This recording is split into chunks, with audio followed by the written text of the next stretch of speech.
eseMpumalanga Mbulo khona ekhaya. Kuyenzeka impilo yakho bayivale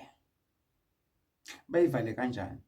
Bavala inhlanhla kuthi ungathola umsebenzi, ungagani, ungashadi, ungalotsholwa, uthi uvula ibhizinisi kungenzeki lutho. Konke okuqala nje kuyinhlanhla okwejabulisa wena nomndeni wakho kungenzeki, uvaliwe Mbulo khona ekhaya. Kunabantu bekubuka bakubona lo kunenhlanhla and uyaphumelela bese bayakuphambanisela ngomona wabo.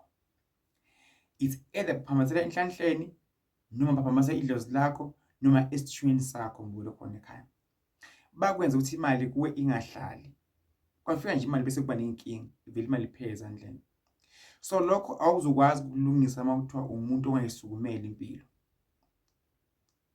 Kudinga impilo yakho uyisukumele uyiphakamele. Kumanje bese ufaka i-CV abakubizi. Uqedile ukufunda wena wenza konke wafaka wagcoka amajazi konke but still kuyafana. Inhlanhla yakho iyavalwa. Idlozi lakho alisakhulumi nabangasekho emhlabeni. Awusabaphuphi, bavalwa. Njengoba-ke bavaliwe, impilo yakho ivaliwe, usengayivula Mbulo khona ekhaya ngoba ivalwe abantu abaphilayo. Nawe uyaphila. Usengayivula Mbulo khona ekhaya. Zilunga izinto, impilo yakho ihambe kahle, iye phambili. Ngithi kuwe Mbulo khona ekhaya ungapheli amandla, give up.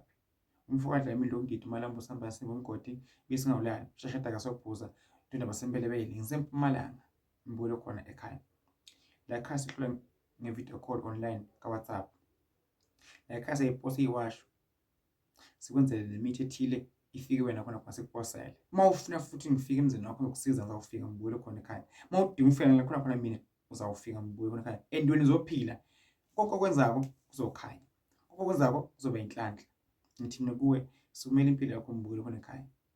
Wena usiya umuntu kanje, awuzalwanga unje uvaliwe. Inkosi ikubusise. Ngiyathokoza.